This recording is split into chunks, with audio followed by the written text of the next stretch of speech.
Chicken, mutton, Chinese याच्यासोबत खाण्यासाठी मी हे सॅलड तयार केलेलं आहे। सॅलड मी कसं तयार केलं याची रेसिपी पूर्ण बघा। व्हिडिओ तुम्हाला आवडला तर नक्की लाईक करा, शेअर करा, सबस्क्राईब करा।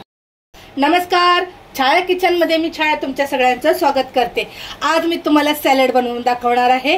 कोबी, कांदा आणि टमाटर घेतलेला आहे। तर चिकन आणि मटन या नॉनव्हेज बरोबर सॅलड खाण्यासाठी मी हमेशा सॅलड तयार करत असते। त्यासाठी हा असा कोबी चिरून घेतलेला आहे, टमाटर, म्हणजे कसं आपल्याला चवीसाठी मस्त असं सॅलड, चिकन मटन सोबत सॅलड खाण्यासाठी मी असं नेहमी तयार करते। त्यासाठी तुम्हाला दाखवलं। आता मी ह्याच्यामध्ये कोबी, कांदा, टमाटर घेतलेला आहे आणि एकदम साधी सोपी पद्धत आहे। तर घेतलेला आहे बघा हा मिरा पावडर, ब्लॅक पेपर, जिरा पावडर आणि लाल मिरची पावडर। हे आपण ह्याच्यामध्ये टाकून घेऊया।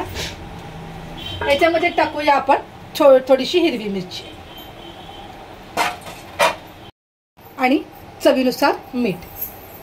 आता हे सगळं आपण मिक्स करून घेऊया।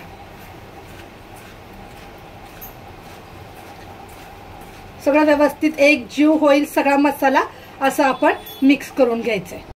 आता बघा एक जीव करून हा मी सॅलड तयार केलेला आहे। तर चिकन, मटन, नॉनव्हेज काही असेल तर त्यासोबत तुम्ही असं सॅलड तयार करून खाऊ शकता। आता एका प्लेट मध्ये मी हे सॅलड काढून घेते। ह्याच्यावर टाकूया आपण कोथिंबीर। तर हे मी चिकन मटन सोबत सॅलड खाण्यासाठी तयार केलेला आहे। सॅलड मी कसं तयार केलं याची रेसिपी पूर्ण बघा। व्हिडिओ तुम्हाला आवडला तर नक्की लाईक करा, शेअर करा, चॅनलवरती सबस्क्राईब जरूर करा।